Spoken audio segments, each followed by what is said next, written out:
My eyes stung with dry pain, and I rubbed them with my palms, trying to massage the last bit of moisture into them from the insides of my eyelids. Like wringing out a sponge that's been sitting in the desert sun, there's little benefit. Still, I continue to stare at the computer screen in my home office, waiting for the final calculations to finish. If I was right about this, the dark silhouette of a planet that I'd been staring at for the last 2 days really was capable of harboring life. Maybe even intelligent life. The thought seemed surreal and dreamlike. Further evidence of my exhausted state. Couldn't really be happening. It just wasn't possible, was it? A second later, the status bar showed complete, and the calculations were finally done. I began to read through the results, showing temperature variations and percentages of various compounds. Reading down from the top, my heart began to hammer faster and faster in my chest. Nitrogen, 78%. Oxygen, 20.9%. Argon, 0.9. Carbon dioxide, 0.03. Additional gases, see further breakdown below, 0.17. Median temperature, 58.43 degrees Fahrenheit. It was impossible. The composition of the atmosphere, the temperature, the size of the planet, and its proximity to its star, which just so happened to be a G-type yellow dwarf main sequence star, all these features, they were identical to Earth, which meant I discovered the one planet every astronomer had dreamed of finding. The unicorn, the Goldilocks, the twin to our one-of-a-kind blue speck in the middle of the impossibly vast ocean that is space. If there was one place amongst the stars that could harbor intelligent life, this was it. I sent an email to my superiors telling them what I discovered, but it bounced back saying undeliverable. After several more attempts, I tried calling, but the line was always busy no matter who I dialed. Frustrated and exhausted, I decided to wait till morning. The cell service in the area of Hawaii was notoriously terrible, so I'd try from a landline the next day. I hadn't slept in 48 hours. It was all catching up to me at once as my eyelids grew heavy and I wandered into the bedroom, collapsing onto the mattress. I fell asleep a second after my head hit the pillow, and I drifted into a deep sleep filled with mysterious dreams of lost stars and hidden planets. I awoke to the sight of a bright bluish-white light. It glared at me from the end of my bed, an opening like a giant mouth. A silhouette emerged from the light and then another. Just like the planet I had been watching through the telescope for so long, the figures blocked out a portion of that light, but only momentarily. And then there were hands roughly grabbing me and yanking me up from the warmth of my bed, pulling me across the floor with my feet dragging abrasively against the rough carpeting. "Hey, what are you doing? Where are you taking me?" I shouted, thrashing as I came back to alert wakefulness. They said nothing, only gripping me tighter as we drew closer to the blue swirling vortex of glowing light. We went into the portal and I felt extremely warm, then extremely cold, but only for a brief moment, until we came out the other side. 2 robed figures stood before me and I saw that we were on a rooftop, overlooking a vast city. The buildings were towering, their features angular and sharp. Their highly reflective surfaces were tinged pink and blue, and I suddenly realized why they looked so bizarre. We're there, aren't we? On the planet I discovered. The figures standing before me didn't say anything. They only stared blankly at me. As I observed the foreign planet in wonderment, I saw that the aliens who lived here were far more advanced than humans on Earth. They looked like a city from Star Wars. Floating spacecrafts docked and took off from ports built into massive skyscrapers. These gargantuan towers extended thousands of feet into the air, disappearing into the clouds above. Floating spacecrafts of all sizes and shapes were traveling through the city, a light on those docks like bees pollinating flowers. "How did you know I found you?" I asked. Can you even understand me?" They didn't answer. "You must be able to understand me if you could read my emails and intercept them. Why didn't you want my superiors to know about this place?" Without responding, the taller of the 2 hooded figures nodded down to the streets far below us. I looked over the precipice and saw activity beneath us. A city full of life. Full of aliens going about their day-to-day business. I couldn't make out much detail through the haze of smog, but it looked dim and dreary down below. There was a noise and a flash of light, and we were suddenly standing there at a street level. The aliens had advanced technology that allowed us to teleport through space in an instant, and they deployed it readily. No walking around for these creatures, no elevators or stairs either. Vehicles which hovered above the ground at various levels packed the open air above the street. I looked up and saw that despite the added third dimension being employed to ease congestion, the traffic jams were still occurring. Each level of flying cars were honking, and there were creatures leaning out of the windows of their vehicles, barking in an alien tongue and gesturing with tentacles covered in fish-hooked claws on one side. Street vendors were selling paper plates full of foul-smelling meat to customers who had lined up to purchase lunch. A dozen or more were standing near us, and I was careful to stay close to the hooded figure who were now acting as my guides. The creatures of this planet were tall, wide, gelatinous. They had probuses instead of mouths, and tentacles instead of arms and legs, which they used to propel themselves. Similar to how octopi move in a myriad of different ways, some of them walked on their back tentacles, almost like bipedal humans, while others slithered and moved snake-like across the pavement. They also changed colors, I noticed, depending on the background behind them. Surprisingly, none of them seemed to notice as the three of us stood watching them silently from shaded spots near a building. The hooded figure standing next to me raised an extremity which was shrouded in robes. I looked where they were pointing and saw something very odd. A man was coming out of the sewer grate in the middle of the street. Hovering cars were honking at him and splashing with mud as they sped past. He seemed not to notice. His face was calm and passive, and there was a collar around his neck, covered in blinking lights. "What the hell?" I muttered, watching him go about his duties. He was bringing buckets of brown, slimy muck up from the sewers. His face and clothes were smeared with it, and I could smell the disgusting stench from where I stood, at least 30 yards away. "Why is there a person here?" I asked the hooded figure. "There can't be a person here. We're further away from each other than any spacecraft is capable of traveling. Assuming that we're where I think we are." Then, a moment later, we teleported again. We were no longer on street level, but instead we were far below ground in a dark mine. The sound of pickaxes, chisels, and hammers could be heard over the cacophony of voices and minecarts which traveled across nearby rails.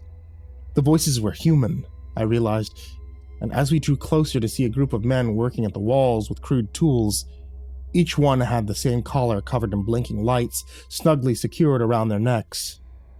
They were the same collars as the one I'd seen the man wearing on street level. Their faces were calm and passive.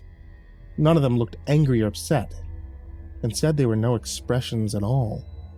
As they loaded up minecarts full of rock materials, I saw that once they were full, they would send them off down the tracks. More carts would come to take their place as they would fill those up, sending them off down the tracks as well, in a never-ending monotony of movements. The men and women worked tirelessly, and none of them stopped for an instant to rest. I looked at my guides, beginning to grow angry. "What is this place? What are you doing with these people?" The hooded figures looked at each other and nodded, then turned back to me and revealed their faces. My guides were human. They looked different. Battle-scarred and branded with strange numeric tattoos and barcodes which covered their skin. The one on the left was a man, the one on the right a woman. Both had shaved heads and brown eyes. "We need to show you what will happen if you contact your superiors about this planet. If we didn't, then this timeline would become prime. Trust me, you don't want this." I looked back and forth between their unreadable faces, then again at the hordes of human servants, being forced by giant aliens into servitude. I was terrified, but the scientist in me needed to know what all of this meant. I'll admit, looking back, my pride was badly wounded just thinking about denouncing my findings. They were huge. I discovered another planet capable of supporting life in the most optimal conditions imaginable. Not only that, but there actually was life on this planet. What are you saying? I can't tell anyone about my findings or else this will happen? And let me guess, this is a simulation or a hallucination or something like that, right? This isn't real. This is very real. This is the future if you choose to continue on the path you've chosen. Despite what you may think, this will come to pass within your lifetime if you do not follow what we tell you. I thought about this for a moment. I can't keep this discovery to myself. I just can't. I live by a code as a scientist, and I can't break that code. I can't just keep something like this a secret. But don't worry. We won't try to contact this other planet. We'll just observe it. I'll be sure of that. The man turned to look at the woman. You were right. He's too stupid to save. No matter what we do, he'll tell them what he found. She sighed. I regret to say that you're right, Zanhag. We'll have to leave him be. She snapped her fingers, and I noticed that a slight hissing sound, which had been surrounding me without my notice, was suddenly gone. Like when the power goes out and you realize how quiet it is without the fridge running. The aliens and all the humans nearby turned to look at me, and I realized they could see me now. He's trying to escape, one of the men nearby said, blandly, with no emotion. His collar blinked yellow, then green, making a pleasant chiming noise. His eyes rolled back into his head as if he had just received a boost of dopamine. I'll stop him, a woman nearby me said, reaching out and grabbing a hold of me. He's tall, he looks strong. He'll be a good worker for the mines. I pulled away from her, and several others started moving in towards me from all around. Help, please! I won't say anything, just let me go back! I want to go back! I screamed, trying to get back into the faint haze blue bubble surrounding my hosts. The people who had brought me to this place could no longer be seen inside, but I imagined them shaking their heads. I'll tell them this planet's a wasteland. It's uninhabitable. Please, just let me go back.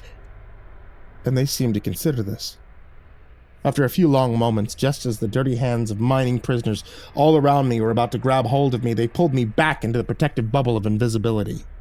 Once I was back inside, they looked at me sternly, and the woman began to speak. We are from the future, even past this one, when humans stand up against their captive overlords and begin to fight back. Unfortunately, we're outnumbered and outgunned. However, we've managed to gain one advantage. A mission to capture several pieces of enemy technology allowed us this one opportunity. This one chance to go back in time and fix things. Now that you've seen it firsthand, you must understand why you cannot share your findings about this planet with anyone as long as you live. You must keep this place a secret, the man said gravely. I will. I can see now that this is real. You're trying to protect us from contacting these creatures for a reason, I said, too terrified to argue with them. We all talked about this possibility amongst each other in the break room. In the lab, around the computers, while we looked at images of planets we discovered. The question was on all of our minds. What if we find intelligent life, but it turns out they're much more advanced? What if they're a super predator and they don't want to share this universe with anyone else? That's exactly why you must keep this a secret. I repeat, you can't tell anyone about your discovery. If you do, this is what will come of the human race. We'll live in chains for 100 years, perhaps much longer. He snapped his fingers. I found myself back in bed, in my home once again. It was morning, and birds were chirping outside my window. The possibility occurred to me that it all could have been a nightmare. It felt so real, I thought to myself, but it wasn't a dream. I was sure of that after seeing the bruises on my arms from where the future humans had roughly grabbed me. But still, my discovery was too big to ignore. I couldn't just let it go to waste. I went over to my desk again and I looked at the unsent email from the night prior, which I tried to send to my boss. The coordinates of the planet, the makeup of its atmosphere so similar to Earth. It was right there, waiting to be sent. I couldn't help myself. I hit the send button. And I know some of you will be upset with me, but you don't understand. This discovery is going to be huge. It's going to change the world. It's going to change everything.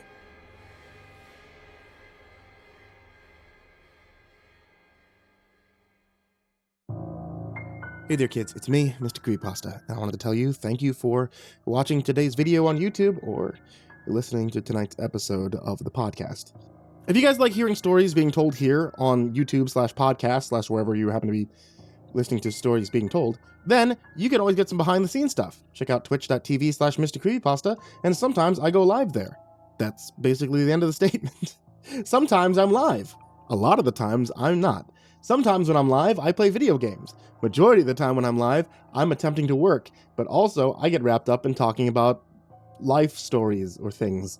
So if you ever wanted to know me outside of this, then hey, just check out twitch.tv/MrCreepyPasta.